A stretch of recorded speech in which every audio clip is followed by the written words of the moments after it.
ഓം പാർത്ഥായ പ്രതിബോധിതാം ഭഗവതാം നാരായണേന സ്വയം വ്യാസേന ഗ്രഥിതാം പുരാണമുനിനാം മധ്യേ മഹാഭാരതം അദ്വൈതാമൃതവർഷിണി ഭഗവതീം അഷ്ടദശാധ്യായനീ അംബ ത്വാമനുസന്ധദാമി ഭഗവദ്ഗീതേ ഭവദ്വേഷിണീ.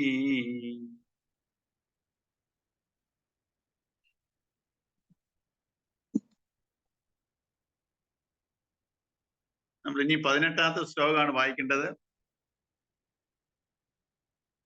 അമ്മോക്കെ ഈ ശ്ലോകവും അർത്ഥവും വായിക്കാമോ? വായിക്കാം സാറേ.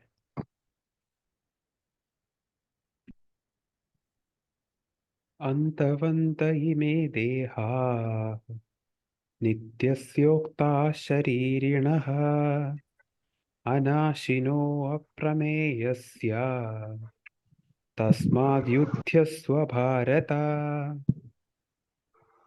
നിത്യനും നാശരഹിതനും അറിവിന് വിഷയം അല്ലാത്തവനുമായ ആത്മാവിൻ്റെ ഈ ദേഹങ്ങൾ നശ്വരങ്ങളാണെന്ന് പറയപ്പെട്ടിരിക്കുന്നു. അതുകൊണ്ട് അർജുന യുദ്ധം ചെയ്തോളൂ. അതിന്റെ ഗീതച്ചിക്ക് വായിക്കാവോ? അടുത്ത് വായിക്കാം. എന്നുമുള്ളവനും ഒരു മാറ്റമില്ലാത്തവനും ഇന്ദ്രിയ മനോബുദ്ധികൾക്ക് അഗോചരനുമായ ആത്മാവ് കുടികൊള്ളുന്ന അല്ലെങ്കിൽ ആത്മാവിന്റെ ഉപാധിയായ ശരീരം ഭൗതിക വസ്തുക്കളാൽ നിർമ്മിതമാകയാൽ നശ്വരമാണ്. നിത്യൻ എന്ന വിശേഷണം കൊണ്ട് ആത്മാവ് എന്നുമുള്ളവനെന്നും അനാശി എന്നതുകൊണ്ട് ഒരു തരത്തിലുള്ള നാശവും മാറ്റവും ആത്മാവിനില്ലെന്നും സൂചിപ്പിച്ചു. പൂർണ്ണനാശമോ ഭാഗിക നാശമോ ആത്മാവിനില്ലെന്ന് ഭാവം.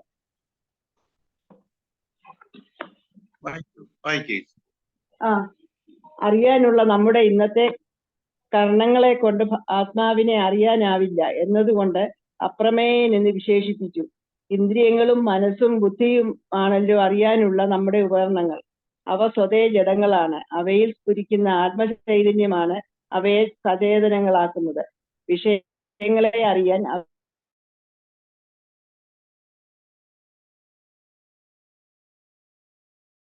അങ്ങനെ ഇന്ദ്രിയ മനോബുദ്ധികൾക്ക് വിഷയം അല്ല, മറിച്ച് അവയുടെ ചേതനയാണ്. ആത്മാവ് എന്നതുകൊണ്ടാണ് അതിനെ അപ്രമേയം അല്ലെങ്കിൽ അളക്കാനാവാത്തത്, അറിവിന് വിഷയമില്ലാത്തത് എന്ന് വിശേഷിപ്പിച്ചത്. അതുകൊണ്ട് അല്ലല്ല, അവിടെ നിർത്തിട്ടെ. നമ്മൾ ഇപ്പൊ നമ്മൾ ഈ ശ്ലോകത്തിലെ അസത്തിനെ കുറിച്ചാണ്. നേരത്തെ ശ്ലോകം സത്തിനെ കുറിച്ച്, പരമാത്മാവിനെ കുറിച്ച് പറഞ്ഞു. നമ്മളിലൊരു പരമാത്മ ചൈതന്യമുണ്ട്, പരമാത്മ ചൈതന്യമല്ലാത്ത ചില ഘടകങ്ങളുണ്ട്. അതാണ് ഈ ശരീരം, മനസ്സ്, ബുദ്ധി, ചിത്തം, അഹങ്കാരം, വാസനകളൊക്കെ. അപ്പം ഇതിനെ പ്രകാശിപ്പിക്കുന്നതാണ് ഈ പരമാത്മ ചൈതന്യം. അത് സത്താണ്. അത് എന്നും ഉള്ളതാണ്. എന്നും ഇല്ലാത്തതാണ് ഈ ശരീരവും മനസ്സും ബുദ്ധിയും ചിത്തവും അഹങ്കാരവും ഈ വാസനകളെല്ലാം എന്നും ഇല്ലാത്തതാണ്. കാരണം അതൊക്കെ നാശമുള്ളത്. വാസനകളെയൊക്കെ നമുക്ക് ഇല്ലാതാക്കാം. എന്റെ ശരീരം ഇല്ലാതായി പോകും, ജനിച്ച് നിലനിന്ന് മരണപ്പെടും. അപ്പം ബാക്കിയെല്ലാം ഇപ്പൊ എന്നിലുള്ള രണ്ട് ഘടകങ്ങളുണ്ട്. ഒന്ന് പരമാത്മ ചൈതന്യവും, ഒന്ന് പരമാത്മ ചൈതന്യം അല്ലാത്ത കുറെ ഘടകങ്ങളുണ്ട്. അതിനെ അസത്ത് എന്ന് പറയുന്നത്. മാറ്റം ഉള്ളതാണ് അതെല്ലാം. അത് നമ്മൾക്ക് അതിനെ കുറിച്ചുള്ള അറിവേ ഉള്ളൂ. പരമാത്മ ചൈതന്യത്തെ കുറിച്ചുള്ള അറിവില്ല. അതാ പറഞ്ഞത്, എന്നും ഉള്ളവനും ഒരു മാറ്റമില്ലാത്തവനും ഇന്ദ്രിയ മനോബുദ്ധികൾക്ക് അഗോചരമായ ആത്മാ കുടികൊള്ളുന്ന ശരീരം ഭൗതിക വസ്തുക്കളാൽ നിർമ്മിതമാകിയാൽ നശ്വരമാണ്. ചില ഈ ശരീരം ഉണ്ടാക്കിയിരിക്കുന്ന പഞ്ചഭൂതം കൊണ്ടാ, ഭൗതികമായിട്ടുള്ള വസ്തുക്കൾ കൊണ്ടുണ്ടായ ശരീരം. ഈ ഭൗതിക ശരീരം, ഭൗതികമായ വസ്തുക്കൾ ഉണ്ടാകുന്നത് നാശമുള്ളതാണ്. അപ്പം ഇത് പഞ്ചഭൂതത്താൽ നിർമ്മിതമായതുകൊണ്ട് നാശമുള്ളതാണ്. നിത്യൻ എന്ന വിശേഷണം കൊണ്ട് ആത്മാവ് എന്നുമുള്ളവനെന്നും അനാശി എന്നതുകൊണ്ട് ഒരു തരത്തിലുള്ള നാശവും മാറ്റവും ആത്മാവിനില്ലെന്നും സൂചിപ്പിച്ചു. അപ്പൊ ആത്മാവിനെ കുറിച്ച് പറഞ്ഞപ്പോഴേ നിത്യനെന്നും അനാശിയെന്നും. നിത്യൻ വെച്ചാൽ എന്നും ഉള്ളവനാണ്. അനാശി മാറ്റമില്ലാത്തവനാണ്, നാശമില്ലാത്തവനാണ്. പിന്നെ അറിയാനുള്ള നമ്മുടെ ഇന്നത്തെ കരണങ്ങളെ കൊണ്ട് ആത്മാവിനെ അറിയാനാവില്ല എന്നതുകൊണ്ട് അപ്രമേയൻ. അപ്പൊ നമുക്ക് ഇതിനെ നമുക്ക് അറിയാനൊക്കത്തില്ല, ബുദ്ധിയിൽ അറിയാനൊക്കത്തില്ല. ഇന്ദ്രിയങ്ങളും മനസ്സും ബുദ്ധിയുമാണല്ലോ അറിയാനുള്ള നമ്മുടെ ഉപകരണങ്ങൾ. അവ സ്വതേ ജഡങ്ങളാണ്. അവയിൽ സ്ഫുരിക്കുന്ന ആത്മചൈതന്യമാണ് അവയിൽ സചേതനങ്ങളാക്കുന്നത്. വിഷയങ്ങളെ അറിയാൻ അവ സമർത്ഥങ്ങളാക്കുന്നത് ആ നിലയ്ക്ക് സ്വന്തം ചേതനയെ, ആത്മാവിനെ അറിയാൻ അവ സമർത്ഥങ്ങളാവുന്നത് എങ്ങനെ? ഇതിനൊരു ഉദാഹരണമുണ്ട്. നമുക്ക് നമ്മുടെ ബുദ്ധിയിൽ എന്താ ഈ പരമാത്മ ചേതന അങ്ങനെ അറിവ് വരാത്തതിന് കാരണം എന്താ? നമ്മൾക്ക് ഈ ബുക്കിൽ കൂടെ ആണുള്ള, ഈ ഗ്രന്ഥങ്ങളിൽ കൂടെ അറിവാണിത്. പക്ഷെ നമ്മുടെ അനുഭവത്തില് എന്റെ ബുദ്ധിയിൽ ഈ പരമാത്മ ചൈതന്യത്തിനെ എനിക്ക് മനസ്സിലാക്കാൻ പറ്റുന്നില്ല. അതിനെക്കുറിച്ചുള്ള അറിവ് കിട്ടുന്നുണ്ട്, എനിക്ക് അതിലോട്ട് ലയിക്കാം. പക്ഷെ എന്റെ ബുദ്ധിക്ക് മറ്റുള്ള ഞാൻ ഒരു വസ്തുക്കൾ കാണുന്ന പോലെ, അല്ലെങ്കിൽ എന്റെ മനസ്സിന്റെ ചിന്തകളെ ഞാൻ ഐഡന്റിഫൈ ചെയ്യുന്നില്ല. ഈ പരമാത്മ ചൈതന്യം എന്റെ മനസ്സിനെ ഐഡന്റിഫൈ ചെയ്യാൻ പറ്റുന്നില്ല, എന്റെ ബുദ്ധിക്ക് അറിയാൻ പറ്റുന്നില്ല. അപ്പൊ അതെന്തുകൊണ്ടാന്ന് വെച്ചാൽ, ഇപ്പം അതിനൊരു എക്സാമ്പിൾ പറയാം. ഈ ബുദ്ധിയെയും ഇതിനെയൊക്കെ അതിനെ ഇങ്ങനെ ആക്റ്റീവായിട്ട് നിർത്തുന്നത് ഈ പരമാത്മ ചൈതന്യമാണ്. അപ്പം അതിനൊരു എക്സാമ്പിൾ ആണ് ഒരു ടോർച്ച് ലൈറ്റ്. നമ്മൾ നോക്കുക, ഈ ടോർച്ച് ലൈറ്റിൽ ലൈറ്റ് വരുന്നു. ഈ ടോർച്ചിന് ഒരു ആഗ്രഹം, ഈ ലൈറ്റ് എനിക്ക് എവിടുന്നാ വരുന്നേ എന്നുള്ളത് കാണണമെന്ന്, ഉള്ളിലോട്ടൊന്ന് അറിയണമെന്നുണ്ടെങ്കിൽ അത് ഡിസ്കണക്ട് ചെയ്ത് നോക്കുമ്പോഴത്തേക്ക് അതിന് പിന്നെ അത് ലൈറ്റ് ഇല്ല അവിടെ. ഈ ടോർച്ചിന്റെ കൂട്ടാണ് നമ്മളും. ഈ ടോർച്ചിലുള്ള ബാറ്ററിയിൽ നിന്നാണ് ഈ ലൈറ്റ്, ആ എനർജി വന്ന് ലൈറ്റായിട്ട് വരുന്നത്. ഈ വരുന്ന ലൈറ്റിന്റെ ഒരു മോഹം, എന്നിൽ ഞാൻ എവിടുന്നാ ഈ വന്നേ, അതറിയാൻ ആ ലൈറ്റ് പോവും. അതിനെ അറിയാനൊക്കത്തില്ല. കാരണം അതിനെ പ്രകാശിപ്പിച്ചിരിക്കുന്ന ഉള്ളിലുള്ള പരമാത്മ ഈ ഇലക്ട്രിസിറ്റിയാണ്. അപ്പൊ അതിനെ അറിയാൻ ആ ലൈറ്റിന് ഒക്കത്തില്ല. അത് എവിടുന്നാ വന്നേന്ന് ആ ഒരു എനർജി, ആ ഇലക്ട്രിസിറ്റിയെ കാണുന്ന അതിനൊക്കുവോ? അതുപോലാണ് ഈ പരമാത്മ ചൈതന്യമാണ് എന്റെ ബുദ്ധിയെ അങ്ങോട്ട് പ്രകാശിപ്പിച്ചത്. അപ്പം ആ ബുദ്ധിയെ കൊണ്ട് ഈ പരമാത്മ ചൈതന്യം കാണാൻ, അറിയാൻ പറ്റത്തില്ല.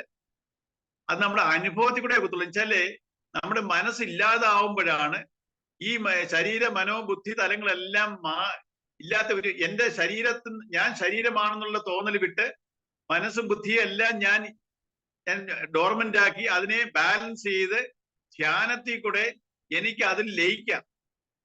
അല്ലാതെ എന്റെ ബുദ്ധിയിൽ അറിയാൻ പറ്റത്തില്ല. അതിന്റെ ആ ആനന്ദാവസ്ഥയിലോട്ട് എനിക്ക് ചേരാം, ഇഴുകിച്ചേരാം. പക്ഷെ എന്റെ അറിവിൽ കൂടെ അത് ഇങ്ങനെ ഇരിക്കും, അങ്ങനെ ഇരിക്കും, ഇത് പറയാൻ പറ്റത്തില്ല. ഇപ്പം ഈ പരമാത്മ ചൈതന്യത്തിലോട്ട് മുക്തി നേടിയ മനുഷ്യര്, ഈ ഋഷിമാരൊക്കെ മൗനമാ. ബുദ്ധനൊക്കെ അങ്ങനെ, ബുദ്ധനെ കുറിച്ച് ഈശ്വരൻ എന്താണെന്ന് ചോദിച്ചു കഴിഞ്ഞാൽ മൗനം. പറഞ്ഞു കഴിഞ്ഞാൽ ഈശ്വരൻ പറഞ്ഞ് മനസ്സിലാക്കാൻ ഒക്കുന്ന സംഗതിയല്ല ഈശ്വരൻ.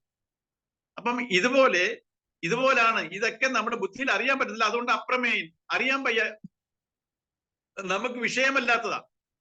നമ്മുടെ വിഷയത്തിൽ വരുന്ന ഒന്നല്ല ഈ പരമാത്മ ചൈതന്യം. ഈ വിഷയങ്ങളെ പ്രകാശിപ്പിക്കുന്നതാണ് പരമാത്മ ചൈതന്യം. അതാണ് ആ പാരഗ്രാഫിൽ പറഞ്ഞേക്കുന്നത്. അടുത്ത ഷീബയ്ക്ക് വായിക്കാമോ? വായിക്കാം സാർ. അതുകൊണ്ട് ഹേ അർജുന, യുദ്ധം ചെയ്യൂ. തസ്മാ യുദ്ധ്യസ്വ ഭാരത എന്ന ഭഗവാന്റെ അനുശാസനയെ യുദ്ധത്തിനുള്ള പ്രേരണയായി കണക്കാക്കുന്നത് ശരിയല്ല. ഇത് യുദ്ധം ചെയ്യൂ എന്ന ആജ്ഞയല്ല, യുദ്ധം ചെയ്തോളൂ എന്ന അനുജ്ഞയാണ്. ഹിന്ദുമതത്തിന്റെ ആധാരശില തന്നെ അഹിംസയായിരിക്കെ ഹിംസയെ പ്രോത്സാഹിപ്പിക്കുന്ന പ്രഖ്യാപനങ്ങൾ നമ്മുടെ മതഗ്രന്ഥത്തിൽ ഉണ്ടാവുമോ? ആലസ്യവും ഭീരുത്വവും കളഞ്ഞ് ചുറുചുറുക്കോടെ യോധനത്തിൽ ഏർപ്പെടൂ. കർത്തവ്യ കർമ്മങ്ങൾ ആത്മാർത്ഥമായി നിർവഹിച്ചുകൊണ്ട് ജീവിത വിജയം കൈവരിക്കൂ എന്ന് ഗീതാചാര്യൻ ഭാരതീയർക്ക് നൽകുന്ന ആഹ്വാനമാണിത്. അധർമ്മത്തിനെതിരെ സന്ധ്യയില്ലാ സമരം ചെയ്യാൻ കൃഷ്ണൻ മാനവരാശിയെ പ്രോത്സാഹിപ്പിക്കുകയാണ്.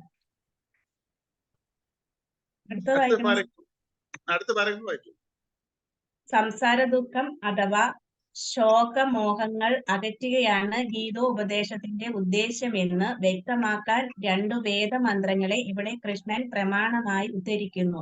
ഭീഷ്മ ദ്രോണാദികളെ കൊല്ലേണ്ടി വരുമല്ലോ എന്നോർത്തല്ലേ നീ ദുഃഖിക്കുന്നത്? നിന്റെ ഈ ധാരണ തെറ്റാണ്. നീ കൊല്ലുകയോ അവർ കൊല്ലപ്പെടുകയോ ചെയ്യുന്നില്ല.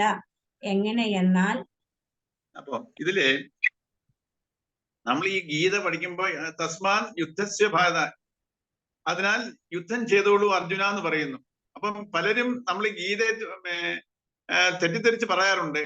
ഈ ഗീത യുദ്ധത്തിനെ പ്രോത്സാഹിപ്പിക്കുന്ന എന്തൊക്കെ തന്നെ ഞങ്ങൾ ചില കാര്യങ്ങളൊക്കെ ഡിസ്കസ് ചെയ്യുമ്പോൾ ചിലരുടെ അഭിപ്രായമായിരുന്നു കൃഷ്ണൻ യുദ്ധത്തിനെ പ്രോത്സാഹിപ്പിച്ചത് ശരിയായില്ല, ബാക്കി കാര്യങ്ങളൊക്കെ ശരിയായി, ഈ യുദ്ധത്തിനെ പ്രോത്സാഹിപ്പിക്കുകയായിരുന്നു, കാരണം അത് ഹിംസയാ. അപ്പം ഈ കാര്യങ്ങൾ ശരിക്കും മനസ്സിലാക്കാതാണ് ഇത് പറയുന്നത്. നമുക്ക് ഈ സാഹചര്യം എന്തുവാ, ഈ മഹാഭാരത യുദ്ധം നടക്കുന്ന സാഹചര്യമുണ്ട്. എത്രയോ കൗരവര് ഈ പാണ്ഡവരുടെ രാജ്യം പിടിച്ചു വെച്ച് അവരെ ദ്രോഹിച്ച് അതിന്റെ പരമാവധി. അപ്പം യുദ്ധം ഒഴിവാക്കാൻ വേണ്ടി കൃഷ്ണൻ ദൂതിന് പോയി ക്ഷമയുടെ ഏറ്റവും നമ്മൾ പറയത്തില്ല ക്ഷമയുടെ നെല്ലിപ്പലക അതിന്റെ അവസാനം വരെ. അപ്പം ദുര്യോധനൻ അവസാനം കണ്ട് ഒരു സൂചി കുത്താൻ പോലും ഇടം കൊടുക്കത്തില്ലെന്നുള്ള ആ ലെവലിൽ വന്നപ്പോഴാണ് യുദ്ധം, അല്ലാതെ എടുത്ത ഉടനെ അങ്ങ് യുദ്ധം വന്നതല്ല. അപ്പം ഈ യുദ്ധത്തില് ആ യുദ്ധത്തിൽ ഇതെല്ലാം എത്രയോ അതിന്റെ ഒരു ബാക്ക്ഗ്രൗണ്ട് സിറ്റുവേഷൻസ് ഉണ്ട്. അതെല്ലാം കഴിഞ്ഞാണ് ഈ യുദ്ധ രംഗത്ത് വരുമ്പോഴാണ് അർജുനെ ആ വികാരത്തിൽ അടിമപ്പെട്ട് എന്നുവെച്ചാല് എന്റെ മുത്തശ്ശനെ കൊല്ലണം, അഹന്താമതയിൽ പെട്ട് ആ വികാരങ്ങൾ ജനിച്ചു. ദുഃഖം, എന്റെ മുത്തശ്ശനെ ഈ വളർത്തിയ വലുതാക്കിയ മുത്തശ്ശനെയാണോ ഞാൻ കൊല്ലണ്ടേ, എനിക്ക് പരിശീലിപ്പിച്ച യുദ്ധമുറകളെല്ലാം പരിശീലിപ്പിച്ചെന്ന് ഗുരുവിനെ കൊന്നിട്ട് വേണോ ഞാൻ ഇവരുടെ രക്തം പുരണ്ട അധികാരം എനിക്ക് വേണ്ട, രാജ്യം വേണ്ട, ഞാൻ ഭിക്ഷ എടുത്താലും വേണ്ട. ഈ പറയുമ്പോഴേ നമുക്ക് വളരെ ശരിയാന്ന് തോന്നും.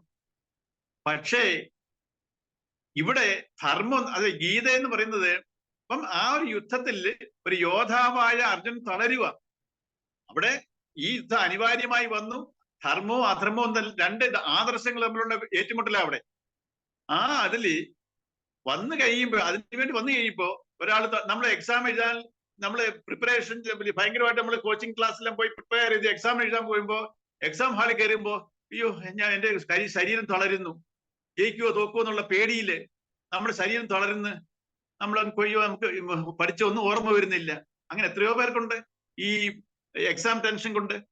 അപ്പം ഇതേപോലെ നമ്മൾ ഇതെല്ലാം പഠിച്ചു, ഇതെല്ലാം ഈ കോഴ്സും ചേർന്നു, ഇതെല്ലാം പഠിച്ചു, ഈ പഠിച്ച് ജയിച്ചിട്ട് വേണം എനിക്ക് ആ ജോലി കിട്ടാൻ, ഈ ഒരു ജയിച്ചില്ലെങ്കിൽ എനിക്ക് ജോലി കിട്ടത്തില്ലോ, ഈ ആകാംക്ഷയില് ഈ വികാരത്തില് നമ്മൾ ഈ പഠിച്ചതും എല്ലാം മറന്നുപോയി തളരുന്ന എത്രയോ പേരുണ്ട്. എല്ലാരും തളരുന്നതല്ല, എത്രയോ പേരിങ്ങനെ ചെയ്യുന്നുണ്ട്. ആ ഒരു എക്സാം ഫിയറില് പഠിച്ചതെല്ലാം മറന്നു പോകുന്നു. അപ്പൊ എന്താ ഇതേ അവസ്ഥ ഇതുപോലാണ് അർജുനും പറ്റിയത്. എത്രയോ പ്രിപ്പറേഷൻസ് എല്ലാം എത്രയോ ലെവലിലുള്ള ചർച്ചകളെല്ലാം കഴിഞ്ഞിട്ട് അവസാന യുദ്ധം വന്നു. എല്ലാരും യുദ്ധകളത്തിൽ വന്നപ്പോഴേ തളരുക. അപ്പം ഈ തളർച്ചയുടെ കാരണം എന്താ, വികാരത്തിന് അടിമപ്പെട്ടു പോയി. അത് ഈ മുത്തച്ഛനും ഗുരുവും ഒന്നും ഒരു തളർച്ചയുമില്ല, അവരുടെയും കൊച്ചുമോനല്ലേ, എന്നാലും അവരല്ലേ ആദ്യം തളരേണ്ടത്. ഈ അർജുനൻ പറഞ്ഞ രീതിയിലാണെങ്കിൽ ഒരു കൊച്ചുമോനാണോ ഇങ്ങനെ ഈ ഒരു മെച്യൂർ ആയിട്ടുള്ള വിചാരം വരേണ്ടത്? എന്റെ കൊച്ചുമോനെ ഞാൻ എങ്കിലും ഒരു അപ്പൂപ്പനല്ലേ തളർന്ന് മാറേണ്ടത്? അല്ലെങ്കിൽ ഒരു ഗുരുവല്ലേ എന്റെ അടിമ ശിഷ്യനെ ഞാൻ കൊല്ലരുതെന്ന് പറഞ്ഞിട്ട് ഈ വികാരത്തിൽ അടിമപ്പെട്ട് അവരല്ലേ ആദ്യം മാറേണ്ടത്? അപ്പൊ അവരെന്താ മാറാഞ്ഞേ? അപ്പൊ ഇത് നമ്മൾ എപ്പോഴും ഒരു ഭൗതികമായിട്ട് മാത്രം കാര്യങ്ങളെ, അന്ന് നേരത്തെ പറഞ്ഞല്ലോ, ഏതൊരു വിഷയം നമുക്ക് 4 തലത്തിൽ കാണാം. ശരീരത്തിന്റെ തലത്തിൽ കാണാം, മനസ്സിന്റെ തലത്തിൽ കാണാം, ബുദ്ധിയുടെ തലത്തിൽ കാണാം, ആത്മീയമായിട്ടൊരു തലമുണ്ട്, ഉയർന്ന തലം. നമ്മൾ ഇതൊന്നും അറിയുന്നില്ല.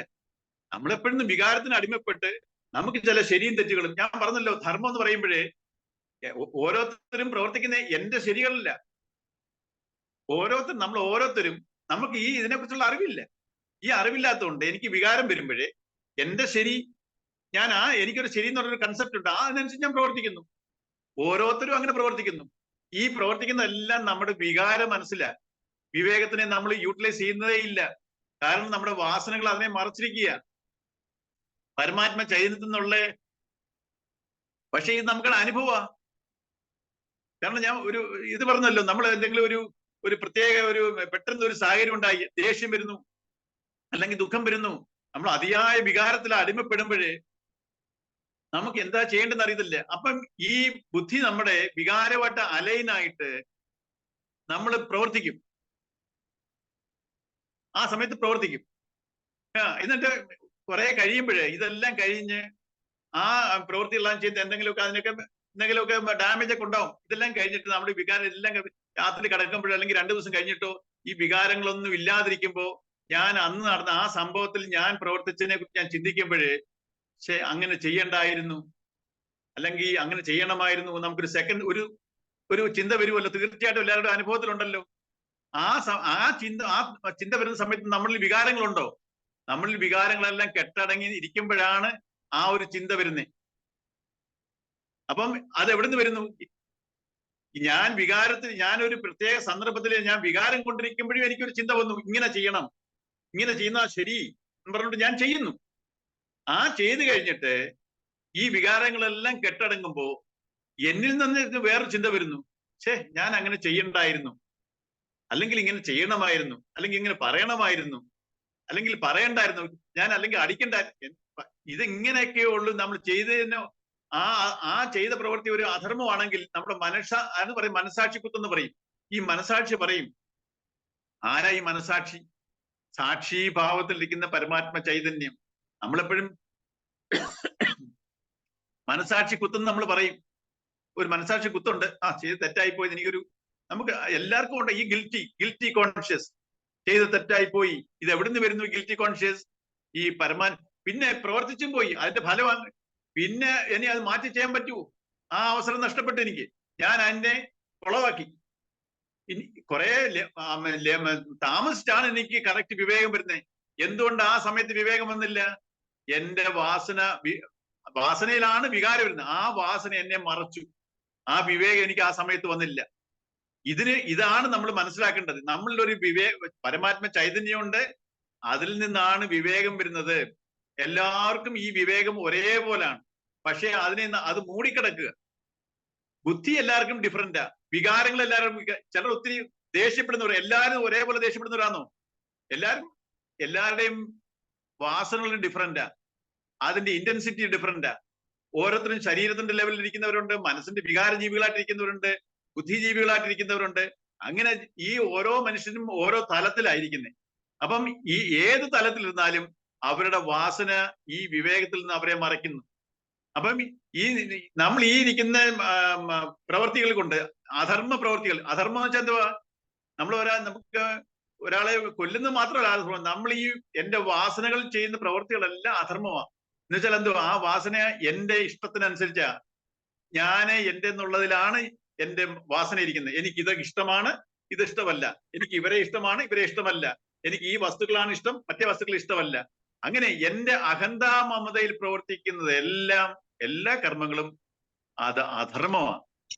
അല്ലാതെ നമ്മൾ ഒരാളെ അടിക്കുന്നതോ അല്ലെങ്കിൽ ഒരു കൊല്ലുന്നതോ മാത്രമല്ല അധർമ്മം. നമ്മുടെ ഓരോ പ്രവൃത്തിയിലും ധർമ്മവും ഉണ്ട്. ഏതൊരു പ്രവൃത്തിയും നമ്മൾ ധർമ്മത്തിലും ചെയ്യാം, അധർമ്മത്തിലും ചെയ്യാം. അപ്പം ഈ പ്രവൃത്തികളെ ഞാൻ എന്തുകൊണ്ടാ ചെയ്യുന്നത്? ഈ മനസ്സ്, ബുദ്ധി, ചിത്തം, അഹങ്കാരം, ശരീരം, മനസ്സ്, ബുദ്ധി, ചിത്തം, അഹങ്കാരം, ഈ ലെവലിലാണ് ഇതെല്ലാം മാറ്റമുള്ളതാ. നമ്മൾ ഈ മാറുന്നതിനെയാണ് നമ്മള് വളരെ സത്യമാണെന്ന് വിചാരിച്ച് ഓരോന്ന് പ്രവൃത്തികൾ ചെയ്യുന്നത്. ഇതിന്റെയൊക്കെ പുറകിൽ മാറാത്ത ഒരു സത്യമുണ്ട്. ദാറ്റ് ഈസ് നിത്യമായിട്ടുള്ളതും അനാശയായിട്ടുള്ളതും അപ്രമേയമായിട്ടും. ഇതിനൊക്കെ ഈ പരമാത്മ ചൈതന്യന്റെ വിശേഷങ്ങൾ പറയുന്നുണ്ട്. ഇതിനെ ബേസ് ചെയ്തിട്ടല്ല എന്റെ പ്രവൃത്തികൾ.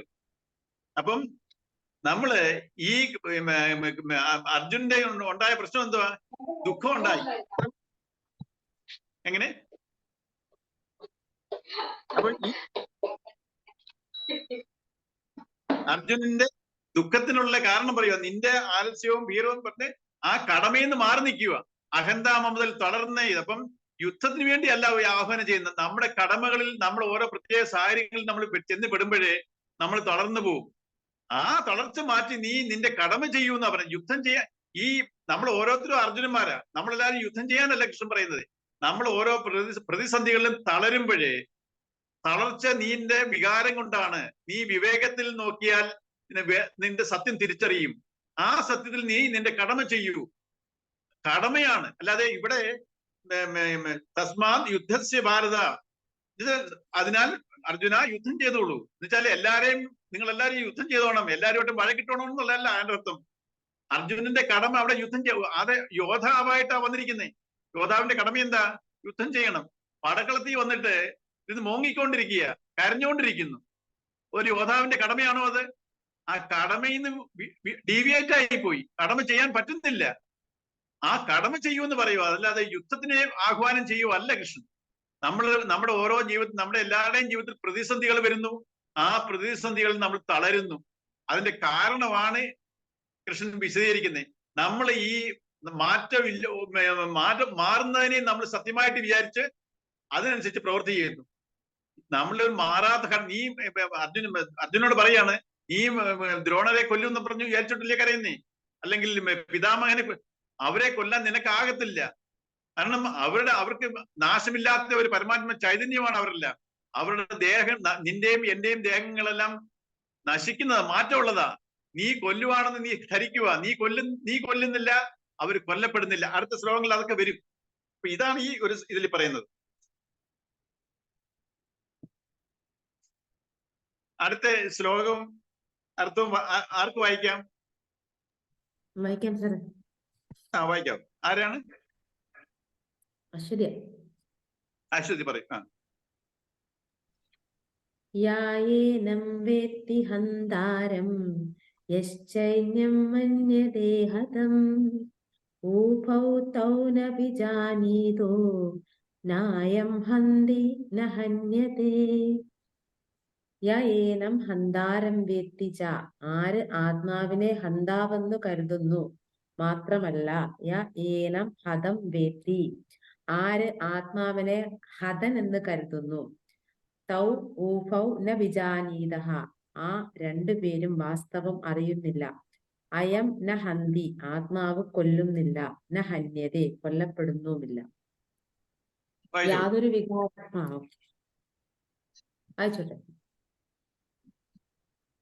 യാതൊരു വികാരവും ഏൽക്കാത്ത, മാറ്റമോ നാശമോ ഏൽക്കാത്ത ആത്മാവ് ആരെയും കൊല്ലുന്നില്ല, ആരാലും കൊല്ലപ്പെടുന്നുമില്ല. ദേഹത്തിന് ഹാനി ഏൽക്കുമ്പോൾ ഞാൻ ഇതാ മരിക്കുന്നു എന്ന് കരുതുന്നവനും ഞാൻ അവനെ കൊന്നു എന്ന് കരുതുന്നവനും ആത്മാവിന്റെ യഥാർത്ഥ സ്വരൂപം അറിയാത്തവരാണ്. ദേഹത്തെ മാത്രമേ നശിപ്പിക്കാൻ കഴിയൂ, അതാവട്ടെ ഇന്നല്ലെങ്കിൽ നാളെ നശിക്കേണ്ടതുമാണ്. ദേഹാഭിമാനിയായ ജീവൻ അഥവാ അഹങ്കാരമാണ് ദേഹനാശത്തിൽ താൻ മരിക്കുന്നു എന്ന് വ്യാമോഹിക്കുന്നത്. ദേഹത്തിനും ദേഹാഭിമാന രൂപമായ അഹന്തയ്ക്കും അതീതനാണ് ആത്മാവ്. ദേഹത്തിനും അഹന്തയ്ക്കും സംഭവിക്കുന്ന വികാരങ്ങളെ പ്രകാശിപ്പിക്കുന്ന പരമ്പൊരുളായ സാക്ഷി ചൈതന്യം അത് കൊല്ലുകയോ കൊല്ലപ്പെടുകയോ ചെയ്യുന്നില്ല എന്ന വസ്തുതയെ അടുത്ത മന്ത്രത്തിൽ വ്യക്തമാക്കും. അതെ, ഇപ്പൊ എത്ര ക്ലിയർ ആയിട്ട് പറയുന്നുണ്ട്. ഏതൊരു വികാരവും ഏൽക്കാത്ത, മാറ്റമോ നാശമോ ഏൽക്കാത്ത ആത്മാവ് ആരെയും കൊല്ലുന്നില്ല, ആരാലും കൊല്ലപ്പെടുന്നുമില്ല.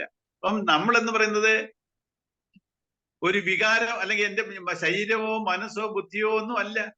ഞാൻ ഒരു പരമാത്മ ചൈതന്യമോ, ഞാൻ ആത്മാവാ. അതിന് ആത്മാവ്, ഈ പരമാത്മ ചൈതന്യം ഇപ്പൊ എന്നിൽ ഞാൻ ഇരിക്കുന്നത് ഒരു പരമാത്മ ചൈതന്യ അംശമാ, അതും ആത്മാവെന്നാ പറയുന്നത്. അപ്പം എന്റെ മരണം, എന്റെ ശരീരം മരിക്കുന്നത് ഞാൻ മരിക്കുവാണെന്നാണ് അത് ആർക്കായി തോന്നുന്നേ? എന്റെ അഹങ്കാര ബുദ്ധിക്ക്, ഈഗോയ്ക്കാണ് തോന്നുന്നേ. ഞാൻ മരിക്കാൻ പോവാണെന്നുള്ളൊരു പേടി വരുന്നത് ഈ അഹംഭാവത്തിന്. അയാളെന്നെ കൊല്ലാൻ വരുന്നു. ഇപ്പം അങ്ങനത്തെ കരുതുന്നവൻ നമ്മൾ ഈ സത്യങ്ങളെ അറിയാത്തവനാണ്. നമ്മൾ ഈ സത്യങ്ങളെല്ലാം മനസ്സിലാക്കിയാലോ, ഞാൻ ഈ ഈശ്വരന്റെ അംശമാണ്. ഈ വാസനയാണ് എന്നെ വഴിതെറ്റിക്കുന്നത്. വാസന ഞാനല്ല. ഈ മനസ്സും ബുദ്ധിയും ചിത്തവും അഹങ്കാരവും എന്റെ ശരീരവും എല്ലാം ഉപകരണങ്ങളാ. എന്റെ ഉപകരണം, എന്റെ കൈ എന്ന് പറയുന്ന പോലെ എന്റെ ഒരു കൈ നഷ്ടപ്പെട്ട എന്തെങ്കിലും ഒരു മെഷീനിലെ എന്റെ ഒരു കൈ വിച്ഛേദിച്ചു പോയി, അത് ഉണങ്ങിക്കിട്ട് ഞാൻ മരിച്ചോ? ആ കൈയുടെ ഒരു കുറെ 2-3 വിരൽ നഷ്ടപ്പെട്ടു, അത് ഞാൻ മരുന്ന് വെച്ച് കെട്ടി, അത് ഉണങ്ങി. ആ വിരൽ പോയപ്പോഴത്തേക്ക് ഞാൻ കുറച്ച് ഭാഗങ്ങൾ ഇളകിപ്പോയോ? എന്റെ ശരീരത്തിന് അത് ഞാനല്ലത്. ഞാനെന്ന് പറയുന്നത് പരമാത്മ ചൈതന്യമാണ്. ഈ ഒരു ഉറപ്പ് നമുക്ക് ഉണ്ടാവണം. നമ്മൾ ഈ സത്യങ്ങളെ, പാരമാർത്ഥ സത്യങ്ങളെ വെറും അറിവിന്റെ തലത്തിലോട്ട് മാത്രം നമ്മൾ ചിന്തിച്ച് നമ്മൾ ഉറയ്ക്കണം. അപ്പൊ ഈ വിഷമങ്ങളൊക്കെ മാറും. നമ്മൾ ഈ ശരീരമാണെന്നുള്ള തോന്നൽ ഇരിക്കുന്നിടത്തോളം കാലം എനിക്ക് വരുന്ന ഈ മാറ്റങ്ങളുള്ള, ഈ മാറുന്ന ഇതിനെ ഞാൻ ഒരു ദുഃഖം വരുമ്പോ ഞാൻ ആ ദുഃഖം എനിക്ക് ദുഃഖമാണ്, നമ്മൾ അതിലങ്ങോട്ട് പിടിച്ചങ്ങോട്ട് കെട്ടിത്തൂങ്ങി അതിലങ്ങ് മുഴുകി താഴുക. ഇതെല്ലാം മാറുന്നതാ, ഇതെല്ലാം മാറ്റമുള്ളതാ. ഈ ശരീരത്തിന് നമ്മള് നരച്ചു നോക്കി, നമുക്ക് ഈ പ്രായമാകുമ്പോ നമുക്ക് വിഷമോ? കാരണം ഞാൻ വയസ്സാകുന്നു. ഉടനെ നമ്മള് ഈ ശരീരത്തിനെ യങ്ങായിട്ട് കാണിക്കാൻ നമ്മൾ എന്തെല്ലാം പാടുപെടുന്നു. നമുക്ക് എന്തുവാ ഈ ഞാൻ ശരീരമാണെന്നുള്ളത്? ഞാൻ ശരീരമാണെന്നുള്ള തോന്നൽ നമ്മൾ ആദ്യം ശരിക്കും ഉറപ്പിക്കണം. ഞാൻ ശരീരമല്ല, ഞാൻ പരമാത്മ ചൈതന്യത്തിന്റെ അംശമാണ്. നമ്മൾ ഈ ഏറ്റവും ഒരു ഉയർന്ന തലത്തിൽ വന്നിരിക്കുന്ന ഒരു ജന്മമാണ് ഇത്, മനുഷ്യജന്മം. എന്റെ ഈ ശരീരത്തിൽ കൂടെ ഈ ശരീരത്തിൽ നിന്ന് ഈ ജീവാത്മാവിന് ഈശ്വരനാകാൻ കഴിയും. നമ്മൾ ഓരോരുത്തരും അവതാരങ്ങളാ. ഈ അവതാരമല്ലെന്ന ഉള്ള ഒരു അറിവില്ലാത്തതിന്റെ കാരണം നമ്മുടെ വാസനകളാണ്. പക്ഷെ ഈ ജന്മത്തിൽ നമുക്ക് വാസനകളെ മാറ്റാനുള്ള കഴിവ് ഈ ജന്മത്തിലേ നമുക്ക് കിട്ടുന്നുള്ളൂ. നമ്മൾ നേരത്തെ കഴിഞ്ഞ ജന്മത്തിൽ ഒരു മൃഗമായിട്ടോ വേറെ ഏതൊരു ജീവിയായിട്ടിരുന്നാലും എനിക്ക് ഈ അവസരം കിട്ടുന്നില്ല. അപ്പൊ ജീവിതത്തിന് കിട്ടിയേക്കുന്ന ഈ അവസരം നമ്മള് ഇതിനെ വാസനകളെ നിർമ്മാർജ്ജനം ചെയ്യാൻ ഉപയോഗപ്പെടുത്തണം. വാസനകളെ കൂട്ടി എന്റെ ജന്മങ്ങളെ താഴ്ത്തി കളയാതെ ഞാൻ എന്റെ വിവേകത്തിൽ ഞാൻ ആത്മാവാണെന്നുള്ള ഉറപ്പ് കൊണ്ടുവരണം. ഈ ആത്മാവ്, അപ്പം ഞാൻ ആത്മാവാണെങ്കിലോ എനിക്ക് മരണമുണ്ടോ? അപ്പൊ എനിക്ക് മരണമില്ല. പക്ഷെ നമ്മളിപ്പോ മരണത്തെ പേടിക്കുന്നു. നമുക്കൊരു അസുഖം വന്നു കഴിഞ്ഞാൽ, അല്ലെങ്കിൽ നമുക്ക് എന്തെങ്കിലും വെച്ചാൽ നമുക്ക് മരണഭയമുണ്ട്. അപ്പൊ ഈ മരണഭയത്തിന് നമ്മൾ ഈ സത്യങ്ങളെ നമ്മൾ പതുക്കെ എപ്പോഴും ചിന്തിക്കണം. നമുക്ക് സമയം കിട്ടുമ്പോഴൊക്കെ ഈ പറയുന്നതൊക്കെ ഇതൊരു പരമാർത്ഥ സത്യമാണ്. കാരണം നമുക്ക് ഇന്നേ വരെ കേട്ടിട്ടില്ലാത്ത ഒരു സത്യമാണ് നമ്മളിപ്പം കേട്ടോണ്ടിരിക്കുന്നത്. നമ്മൾ ഈ വായിച്ചുകൊണ്ടിരിക്കുമ്പോൾ നമ്മൾ അറിയുന്നതാ. അതുകൊണ്ട് ഇതിലെ ഓരോ സെന്റൻസും നമ്മൾ അതിനെ ഉൾക്കൊള്ളണം. ശരിക്കും നമ്മളും ചിന്തിക്കണം. നമുക്കെല്ലാം ഇതെല്ലാം ഈ ഗീതയിലെല്ലാം ഈ പരമാത്മ ചൈതന്യത്തെ കുറിച്ച് നമുക്ക് എക്സ്പ്ലെയിൻ ചെയ്യാൻ പറ്റത്തില്ല. അതിനെക്കുറിച്ച് ഇതിനോട്ടുള്ള നമ്മളെ ഒരു ഇൻഡിക്കേറ്റ് ചെയ്യുക. അങ്ങനെ ആയിരിക്കും പറയുക.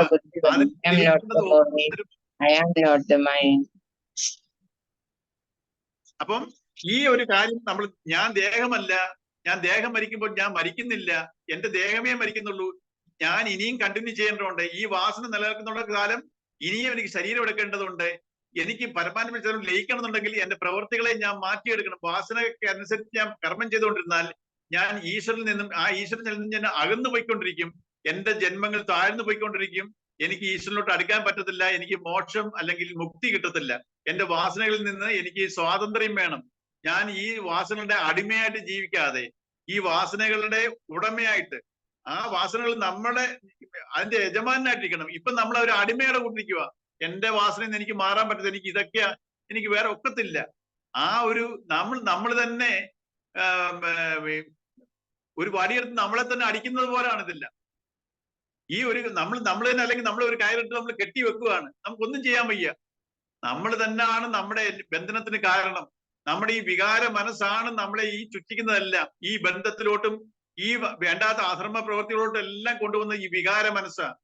എപ്പോഴും നമ്മുടെ വികാരങ്ങളെ മാനേജ് ചെയ്ത് വിവേക ബുദ്ധിയിൽ പ്രവർത്തിച്ചാൽ, കർമ്മങ്ങൾ ചെയ്താൽ നമ്മുടെ വാസനകൾ കഴുകിപ്പോവും. നമ്മുടെ മനസ്സിന്റെ ലെവല്, മൈൻഡിന്റെ ലെവൽ തലം ഉയരും.